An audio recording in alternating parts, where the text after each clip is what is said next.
So here we see what I generally would have inside of my haversack as either a Confederate or Union soldier. Now, one of the things that everybody would have had is something to eat with.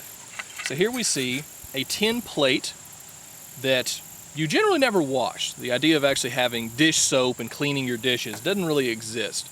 So typically all they would do is simply take a biscuit or some other piece of their last part of the meal and just wipe everything out and put it right back in their haversack. You'd also have a knife and fork. Now the forks typically had 3 tines or 2 tines. They generally don't use spoons very often. For some strange reason, spoons weren't that common.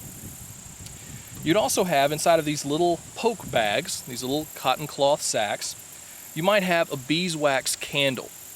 Now, the easiest way to use your candle is with a bayonet. So when you pull out the bayonet, it has a little socket that attaches to the barrel. And you could stick this candle in that socket, stick that in the ground, and now you have a little candle stand that you sit next to.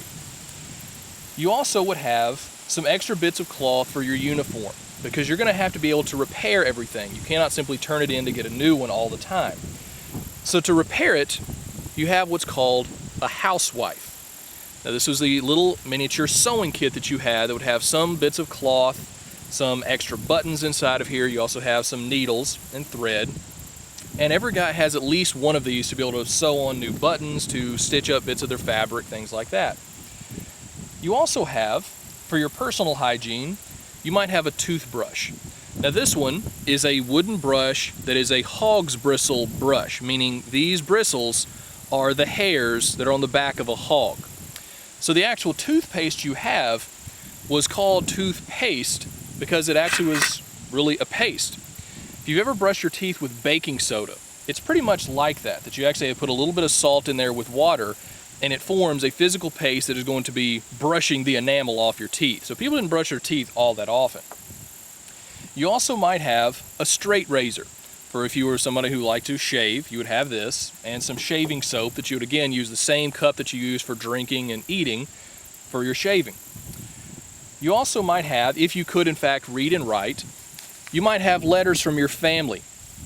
Now, particularly for Confederate soldiers, because letters and paper and stamps and envelopes were really hard to come by later in the war, many times they would simply steal Union ones and just cross out the Union stuff on it and put their own Confederate stuff.